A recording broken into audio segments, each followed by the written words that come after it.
yeni il ərəfəsində valideynlər son dərəcə diqqətli olmalıdırlar ki, və məsuliyyətli olmalıdırlar ki, aldıqları hədiyyənin içində olanlar nədir? Çünki bunun içində müəyyən karamelli məhsullar ola bilər, bunun içində müəyyən cemli məhsullar ola bilər, bunun içində kremli məhsullar ola bilər. Bu məhsulların yararlılıq müddəti hansı vəziyyətdədir, biz bunu bilmirik. Çünki bağlı qutulardır, qutunun da içində artıq alandan sonra bəzən heç valideynlər onun belə deyim də içərisindəki məhsullara baxmırlar, sadəcə alıb kiməsə ya hədiyyə verirlər və yaxud uşaqlara verirlər, uşaqlar da bunu istifadə edirlər. Onun yararlılıq müddəti, saxlama müddəti hansı səviyyədədir, biz onu bilmirik. Saxlama müddətini, saxlama şəraitinə düzgün əməl olunubmu, bundan xəbərsizik. Bu məsələnin birinci tərəfi. İkinci bir tərəfdən həmin qutuların üzərində mütləq içərisində olan məhsullar haqqında məlumat olmalıdır. Çünki həmin qutunu alan istehlakçı bilməlidir ki, içərisində nə var. Və bir məsələ də var.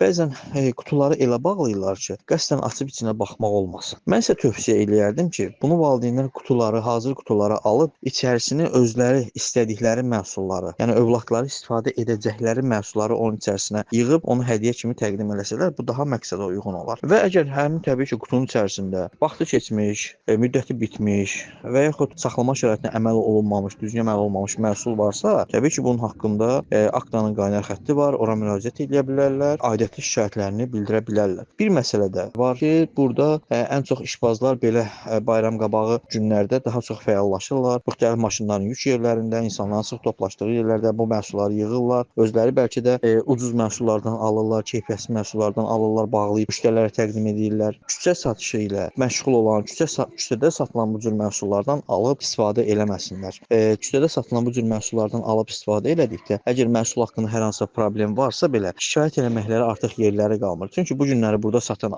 həmin o işbaz sabah orada yoxdur. Bu bir 2 günlük, 3 günlük satdı və çıxdı getdi.